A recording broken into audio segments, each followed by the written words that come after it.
امام حسین جو فطرت بدل دے وہ حسین ہے۔ تھوڑا سا ساتھ دو، تھوڑا سا بولتے آؤ تاکہ پتہ چلے، ٹھیک ہے نا؟ کریم کربلا سلطان میرا مولا وہ ہے جو استعارے بدل دیتا ہے، جو فطرت بدل دیتا ہے۔ یعنی استعارے بدل دیتا ہے کا مطلب کیا ہے؟ استعارے بدل دیتا ہے کا مطلب یہ ہے کہ کربلا بسنے سے پہلے معراج کہتے تھے فرش سے عرش پہ جانے کو، کربلا بسنے کے بعد معراج کہتے ہیں عرش سے فرش پہ آنے کو۔ اگر تو بہت رہا تو بولنا میرے ساتھ، ٹھیک ہے نا؟ میرا مولا سلطان کربلا وہ ہے جو فطرت بدلتا ہے، ٹھیک، فطرت بدلتا ہے۔ تھکے تو نہیں ہو؟ احسن تم، فطرت بدلتا ہے۔ یعنی کہنا کیا چاہتا ہوں، زخم آ گیا، خاک اٹھاؤ زخم پہ لگاؤ، طبیب کے پاس جاؤ، طبیب کو دکھاؤ، طبیب سے پوچھو کیا ہوا، طبیب کہے گا آپ کو نہیں معلوم، خاک تو زخم کی دشمن تھی، اس خاک نے زخم کو خراب کر دیا۔ سلطان کربلا وہ ہے کہ جس نے فطرت بدلی ہے، جو خاک زخم کی دشمن تھی حسین نے اسی کو شفا بنا دیا ہے۔ خدا تمہیں سلامت و آباد رکھے۔ سلطان کربلا نے اسی کو شفا بنا دیا۔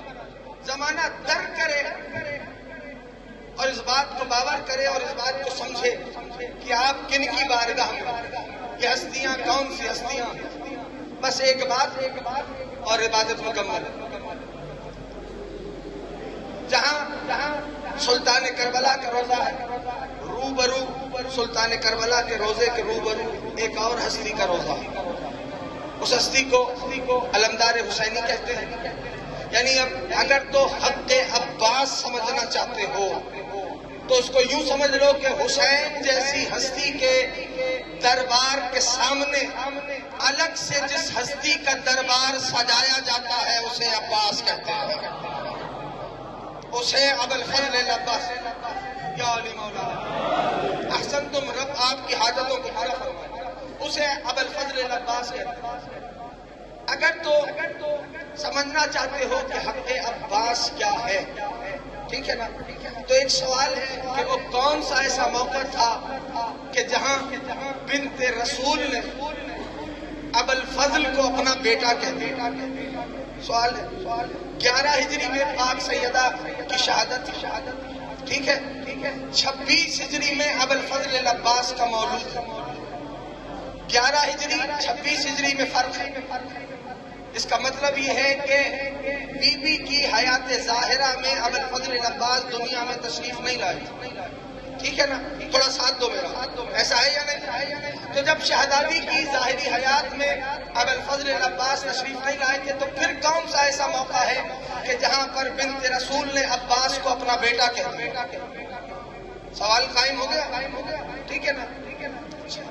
کا ایک روز اللہ کے نبی بیٹی کے گھر تشریف لائے اور کہنے لگے میری بیٹی جب دربار عدالت الہی سجایا جا چکے گا، اس دربار میں میں مسند مقام محمود پہ جلوہ فکن ہوں گا، اور اے میری بیٹی آپ اس دربار عدالت الہی میں مسند مقام شفاعت پہ تشریف فرما ہوں گی۔ اے میری بیٹی آپ مقام شفاعت میں کیا پیش کریں گے؟ تب شہزادی نے یہ نہیں کہا کہ بابا میرے گھر کوئی شفاعت کرنے والوں کی کمی ہے، نہیں پہنچا پایا، بابا میرے گھر کوئی شفاعت کرنے والوں کی کمی ہے۔ ارے جس کے 11 بیٹے معصوم ہوں اور 11 کے 11 شافع ہوں، جس کا شوہر ولی خدا ہو، جس کا بابا محبوب کبریا ہو، جو بی بی خود مالکہ تطہیر ہو، جو بی بی خود مالکہ تطہیر ہو، وہ شہزادی اس منزل پہ کچھ نہیں فرماتی، بس ایک جملہ کہتی ہے شہزادی کے بابا، رسول پوچھتے بیٹی اسباب شفاعت میں کیا پیش کریں گی؟ بنت رسول فرماتی ہے بابا شفاعت کے لیے کافی ہے میرے بیٹے عباس کے 2 بازو، جو بولنا ہے ابوالفضل سے سلامت رکھے، بابا شفاعت کے لیے کافی ہے میرے بیٹے ابوالفضل العباس کے بازو۔ تو یہ وہ مقام ہے کہ جہاں پہ بنت رسول نے عباس کو اپنا بیٹا کہا۔ اب تم میں سے بہت سے لوگ ادھر ہی رہتے ہیں، ٹھیک ہے نا؟ اب اس کو سمجھنا، بیٹے کے لیے اس مقام میں شہزادی نے ولدی کا لفظ استعمال کیا، ابن بھی بیٹا ہوتا ہے، ولد بھی بیٹا ہوتا ہے، فرق کیا ہے تفصیل میں نہیں جاؤں گا۔ کہا بابا شفاعت کے لیے میرے بیٹے عباس کے 2 بازو کافی ہیں، ٹھیک؟ ان اللہ کرے پہنچا سکوں. ان بازوؤں کا حد اوج ہے پنجہ. یعنی ان بازوؤں کا حد اوج کیا ہے؟ تھوڑا سا بولو جوان تھکے نہیں ہو تو. حد اوج کیا ہے؟ پنجہ ہے. ٹھیک ہے نا. اسی پنجے کی تو ہیبت ہے جو دنیا پہ چھائی ہوئی ہے. نہیں پہنچا پایا؟ تھوڑا سا بیدار ہو. ارے یہی علم تو ہے جس کی ہیبت ہے دنیا پہ چھائی ہوئی ہے. یعنی آج ممبر صغیر میں بیٹھنے والوں کو یہ پتا ہے کہ ممبر پہ دو علم نصب ہوتے ہیں نا. عباس کی ہستی کو سمجھنا ہے تو جملہ یوں سمجھ لو کہ ہدایتیں بھی جس کی پناہ میں ہو اسے عباس کہتے ہیں. جو بول رہا ہے ابوالفضل اسے سلامت رکھے. یا صاحب یا علی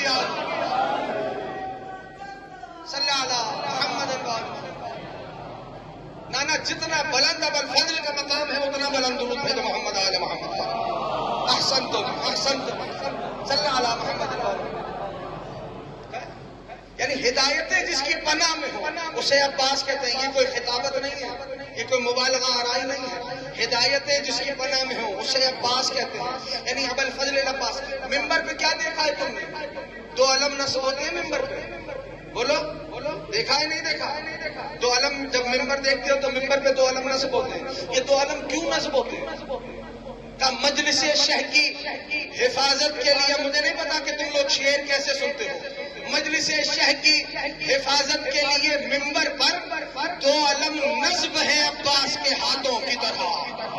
کیا صاحب زمان. دو علم نصب ہیں عباس کے ہاتھوں کی طرح. یعنی شاہ کی حفاظت بھی, اب جملہ کہہ رہا ہوں یہیں پہ تک تمام کر دوں گا. شہ کی حفاظت بھی عباس کا ذمہ, مجلس شہ کی حفاظت بھی عباس کا ذمہ, عزادار کی حفاظت بھی عباس کا ذمہ, عزاداری کی حفاظت بھی عباس کا ذمہ, زائر کی حفاظت بھی عباس کا ذمہ. جملہ محسوس کر سکتے ہو تو کر لینا. ارے کتنی حفاظتیں ہیں جو عباس نے اپنے ذمے لے رکھی ہے. اتنا ہاتھ رکھ کے کوئی کام نہیں کرتا جتنا بنا ہاتھوں کے عباس کر رہے ہیں.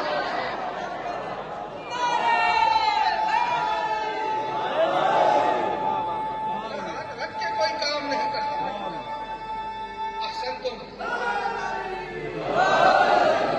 اتنا ہاتھ رکھ کے کوئی کام نہیں کرتا جتنا بنا ہاتھوں کے عباس کر رہے ہیں. یہ علم کوئی آج کی تاریخ ہے. اس علم کی تاریخ بہت پرانی ہے. اسی علم کی ہیبت ہے جو زمانے پہ چھائی ہوئی.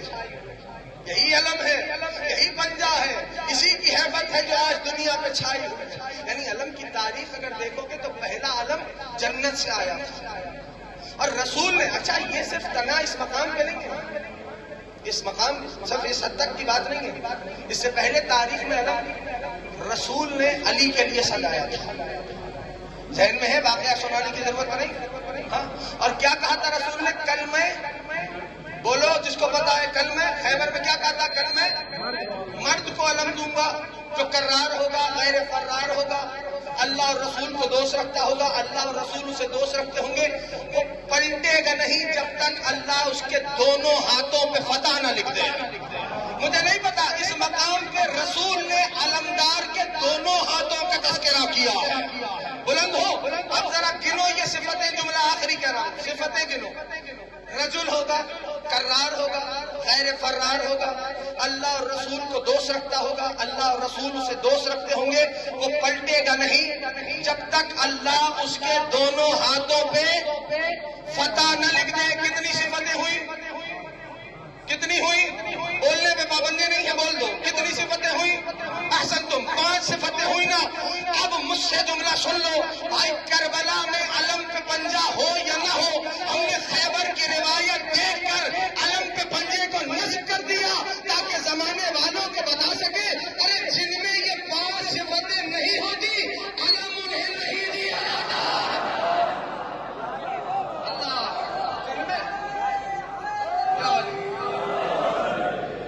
یہی علم ہے. اگر تاریخ دیکھنی ہے نا, دنیا کے پرچموں کی تاریخ جب میں نے پڑھی تو ان میں بس یہی بات ہے. دنیا کے پرچموں کی تاریخ کیا ہے؟ دنیا کے پرچم کیفیت کیا ہے؟ کیا اب اس کو محسوس عزاداروں سے زیادہ کوئی نہیں کر سکتا. عزادار محسوس کریں گے اس کو. دنیا کے پرچم وہ ہیں کہ جو حالت سوگ میں حالت سوگ تو سمجھتے ہو نا؟ حالت سوگ میں سرنگوں ہو جاتے ہیں. نہیں پہنچا پایا، تھوڑا سا بلند ہو. حالت سوگ میں، غم کی حالت میں سر نگوں ہو جاتے ہیں. واحد پرچم ہے ابوالفضل عباس کا، جب سے بلند ہے تب سے بلند ہے. یہ کسی کے سامنے نہیں جھکتا، ماں سوا ذریعے حسین کے سامنے.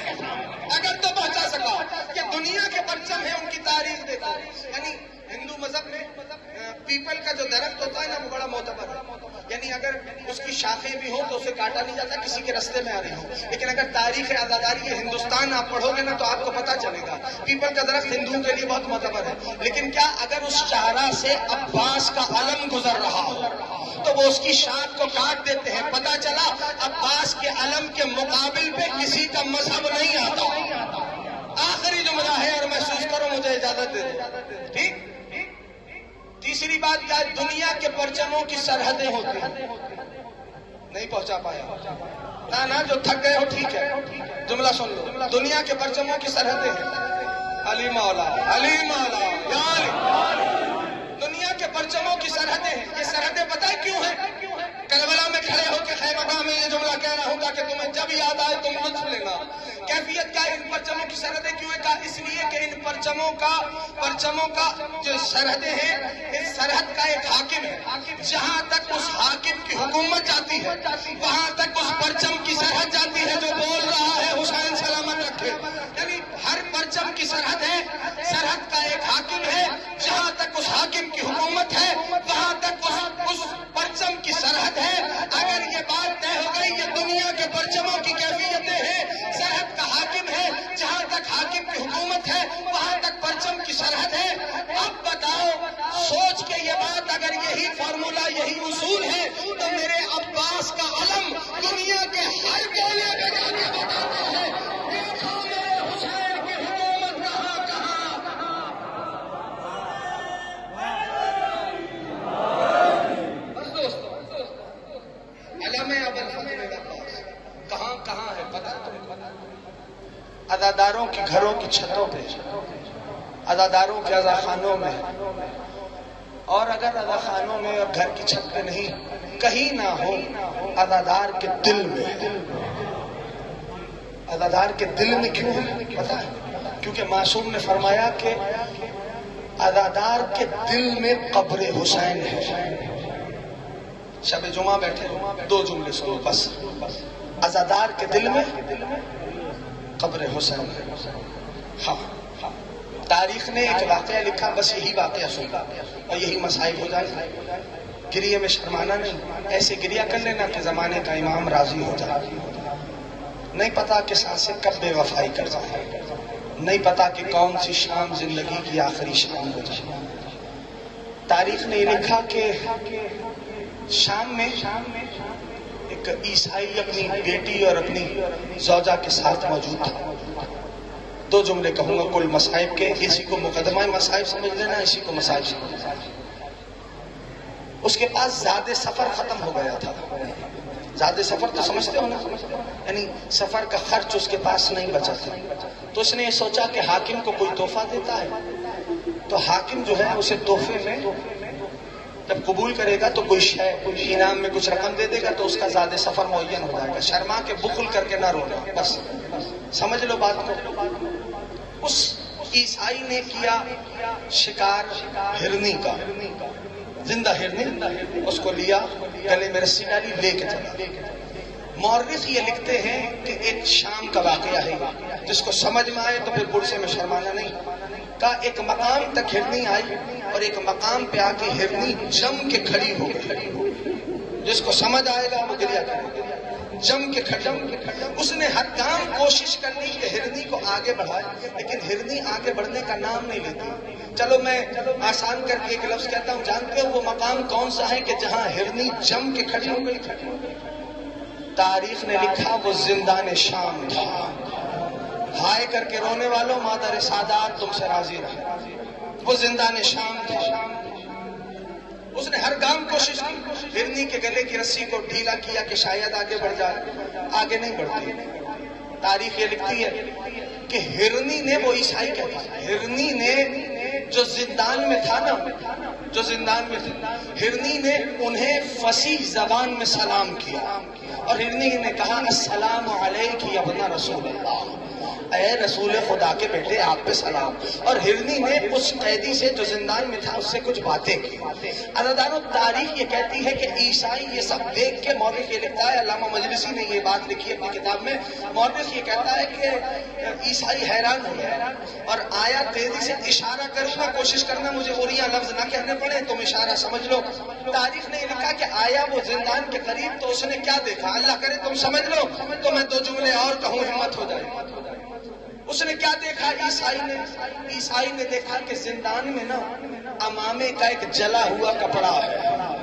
ہائے کر کے رونے والوں، اللہ اکبر، تمہارے رونے پہ پابندی نہیں ہے، تم خیامگاہ میں بیٹھے ہو، مخیم میں بیٹھے ہو نا، یہ وہی خیمگاہ ہے کہ شام غریبہ حسین کی بیٹی رخسارے پہ ہاتھ رکھ کے بابا کو پکارتی تھی، اجرکم اللہ۔ اس نے دیکھا کہ زندان میں ایک امامے کا جلا ہوا پارچہ ہے، کچھ پردے دار بھی موجود ہیں۔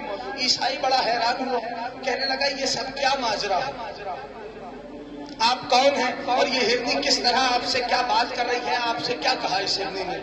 تو میرے امام نے، چوتھے امام نے، جانتے ایک جملہ کہا یہ ہرنی مجھ سے کہہ رہی ہے کہ مولا، اللہ کرے تم عزادار سمجھ لو، مولا اس پہاڑی کے پیچھے میرے 2 بچے موجود ہیں۔ اللہ اکبر، مولا اس پہاڑی کے پیچھے میرے 2 بچے موجود ہیں، مولا اتنی مہلت دلوا دو، وہ بچے بھوکے ہیں مولا، مولا میں انہیں دودھ پلا کے آ جاؤں گی، آپ ضمانت لے لو۔ امام فرماتے ہیں میں ضمانت لیتا ہوں، اسے چھوڑ دیجیے۔ عیسائی نے گلے کی رسی کھولی ہرنی کی، کہا میں نے اسے آزاد کیا، لیکن آپ بتائیں کہ آپ کون ہیں، یہ پردے دار کون ہے؟ میرے امام نے فرمایا تو مسلمانوں کے رسول کو پہچانتا ہے؟ کہنے لگا ہاں جانتا ہوں۔ کہا اسی رسول کا نواسا ہوں میں۔ کہا یہ پردے دار کون ہے؟ کہا اسی رسول کی نواسیاں ہیں۔ اس عیسائی کو جب یہ خبر ہوئی نا تو وہ شام میں دروازے گیا، بخل نہیں کرنا رونے میں، شام میں دروازے گیا، کہنے لگا کہ اے مسلمانوں، تمہیں کیا ہو گیا کہ تمہارے رسول کی ضروریت جو ہے وہ زندان میں ہے اور تم اپنے گھروں میں بیٹھے ہو؟ یہ خبر شام کے زندان، شام کے شہر میں، پورے کے شام میں پھیل گئی۔ حاکم نے اس عیسائی کو بلایا اور اس عیسائی کو بلانے کے بعد، توجہ کر لینا میں جملہ آخری کہہ رہا ہوں، اس عیسائی کو بلانے کے بعد حاکم نے اس کے سر کو تن سے جدا کر دیا، اس کو ایک مقام پہ لے گیا اور قبر میں دفنا دیا۔ میری طرح متوجہ رہو تاکہ میں جملہ کہہ سکوں۔ قبر میں دفنا دیا گیا، اس عیسائی کو قتل کر دیا۔ تاریخ نے یہ لکھا کہ اس عیسائی کی ایک بیوی بھی تھی، ایک بیٹی بھی تھی۔ وہ زوجہ اور اس کی بیٹی، جب یہ خبر ہوئی نا کہ اس کا شوہر کسی قیدی کے سبب مارا گیا، بخل نہیں کرنا ماتمی ہو، کسی قیدی کے سبب مارا گیا، تو وہ ڈھونڈتی ہوئی چلی،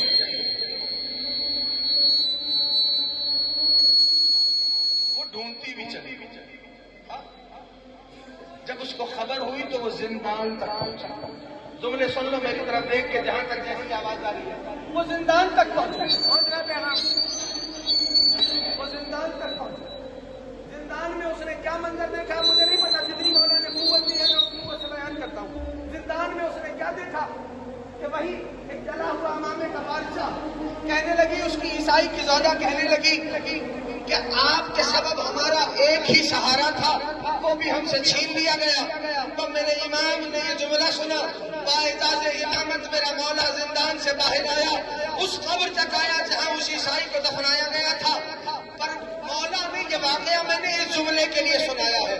اس قبر پہ میرا مولا کھڑا ہوا، ہاتھوں کو بلند کیا، فرمایا اے پالنے والے، تجھے میری مظلومیت کا واسطہ، خدا تیری ہائے کو سلامت رکھے، مادر حسین تجھ سے راضی رہے، کہ اے پالنے والے، تجھے میری مظلومیت کا واسطہ۔ تاریخ لکھتی ہے وہ قبر سے زندہ برآمد ہوا، مولا کے قدموں پہ ہاتھ رکھا، کہا مولا میں آپ پہ ایمان لاتا ہوں۔ مولا نے فرمایا اپنی زوجہ اور بیٹی کو لے اور اس دنیا سے، اس ملک سے چلا جا، یہاں سے کہیں دور چلا جا۔ جب اس کی زوجہ اور اس کی بیٹی امام کے سامنے آئی نا، میرے امام نے فرمایا سن، ہم سہارے چھینا نہیں کرتے، ہم سہارے عطا کرتے۔ اللہ اکبر۔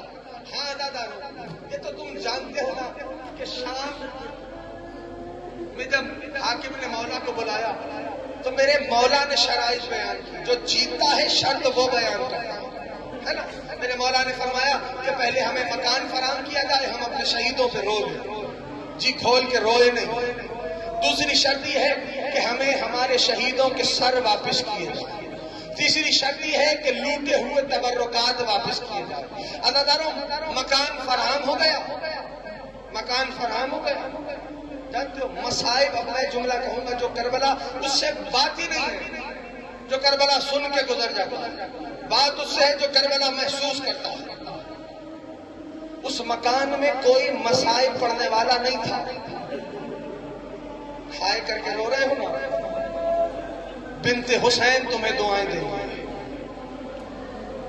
اس مکان میں کوئی مصائب بیان کرنے والا نہیں تھا، لیکن گریہ موج پہ تھا، بہت گریہ تھا۔ میں سوچتا رہا گریہ کیوں تھا، جانتے ہو؟ اس لیے کوئی پڑھنے والا نہیں تھا مصائب، گریہ اس لیے تھا کہ مستورات کے حلقے سے ایک مستور، ایک پردے دار کھڑی ہوتی تھی اور وہ بڑھ کے آواز دیتی تھی، والی اکبرہ۔ ہائے کر کے رونا حسین کے غم میں تسبیح کا ثواب رکھتا ہے۔ مصائب بلند، گریہ بلند ہو جاتا تھا۔ جب گریہ تھمتا تھا کوئی دوسری بی بی حلقے سے کھڑی ہوتی تھی، آواز دیتی تھی، وا قاسمہ، گریہ پھر شروع ہو جاتا تھا۔ تاریخ نے لکھا کہ گریہ اوج پہ تھا۔ اب شہداء کے سر آ رہے تھے۔ سب سے پہلے جانتے ہو کس کا سر آیا؟ مجھے معاف کر دینا یہ جملے سخت ہو جائیں گے۔ کس کا سر آیا؟ تاریخ نے لکھا ایک ننھا سا سر۔ بخل نہیں کرو، بخل نہیں کرو۔ تاریخ نے لکھا ہے کہ ننھا سا سر آیا، بس اس سر کا مکان میں آنا تھا۔ عزادارو، بیویوں نے مادر اصغر کی جانب دیکھنا شروع کیا۔ ایک مرتبہ شہزادی اپنے مقام سے کھڑی ہوئی، اپنے ہاتھوں کو پھیلا کے فرمانے لگی، لاؤ میرے شیر کے سر کو میرے سپرد کر دو۔ بیوی کی آغوش میں سر آیا، بیٹے کے سر کو سینے سے لگا کے ماں رو رہی تھی، اور روتے روتے شہزادے کے چہرے کو دیکھ کے جناب مخدومہ ام رباب فرماتی ہے، اے میرے لال اصغر، ام مثلوں کا تنہر، کیا تجھ جیسوں کو بھی مہر کیا جاتا ہے؟ عزاداروں، گریہ جاری تھا۔ ایک مرتبہ اس مکان میں علی اکبر کا سر آیا، مستورات متوجہ ہوئی مادر اکبر کی جانب۔ ابھی گریہ جاری تھا کہ ابن حسن، قاسم ابن حسن کا سر آیا۔ جناب مخدومہ ام فروا نے اپنی آغوش میں لیا۔ ابھی بین جاری تھے۔ عزاداروں، مجھے معاف کر دینا جملہ سخت ہے، بین جاری تھے، تاریخ کہتی ہے۔ اب ایک سر آیا، وہ سر بورے میں تھا۔ میں جانتا ہوں تم تھک چکے، وہ سر بورے میں تھا۔ کس کا سر تھا پتہ ہے؟ اشارہ کرتا ہوں عزاداروں، یہ اس کا سر تھا کہ جب کوئی لعین حسین کی بیٹی کو تماچا مارتا تھا نا، اللہ اللہ اللہ اللہ، بنت حسین کو تماچا مارتا تھا نا، تو فوراً سے یہ بھی کہتا تھا کہ بلاؤ عباس کو، اب عباس نہیں آئے گا۔ عزاداروں، یہ بورے میں تمہارے علم والے مولا کا سر آیا ہے۔ عزاداروں، بڑھ کے جیسے ہی سر مبارک کو، سر مقدس کو باہر نکالا، مخدومہ بنت امیر المؤمنین حضرت ام فروا نے اس سر کو بڑھ کے، ام کلثوم نے اس سر کو اپنی آغوش میں لیا۔ ابھی بین جاری تھے کہ زندان میں ایک سر آیا، مستورات تعظیم کے لیے کھڑی ہو گئی، واہ حسینہ کا شور جاری تھا۔ ابھی کیوں وہ حسین ابن علی کا سر تھا، ابھی گریہ جاری تھا کہ تاریخ نے یہ بات لکھی، اب لوٹے ہوئے تبرکات واپس کیے جا رہے تھے۔ ان تبرکات میں سب سے پہلے دو ننھی ننھی بالیاں آ گئی۔ ارے بیویاں مادر اصغر کی جانب متوجہ ہوئی۔ عزاداروں، چادریں بھی آئی، بنت علی نے چادریں لی، کہا لاؤ میری ماں کی چادر تطہیر میرے حوالے کر دو۔ جب قافلہ تیار ہوا، قافلہ آمادہ ہوا، ایک مرتبہ بنت علی نے سید سجاد سے کہا، سجاد آپ کی ماں رباب نظر نہیں آتی۔ اللہ تعالیٰ مولا نے ایک ایک محمل میں دیکھا، بی بی نہیں دکھائی دی۔ ایک مرتبہ کہنے لگے، میں جانتا ہوں اماں رباب، جو اولاد والے ہو دلوں پہ ہاتھ رکھو، اماں رباب کہاں ہوں گی؟ اللہ تعالیٰ تاریخ یہ کہتی ہے کہ ایک مرتبہ میرا مولا چلا زندان کی جانب آیا، تیرے زندان کو کھولا، اب جو منظر دیکھا، ایک چھوٹی سی قبر پہ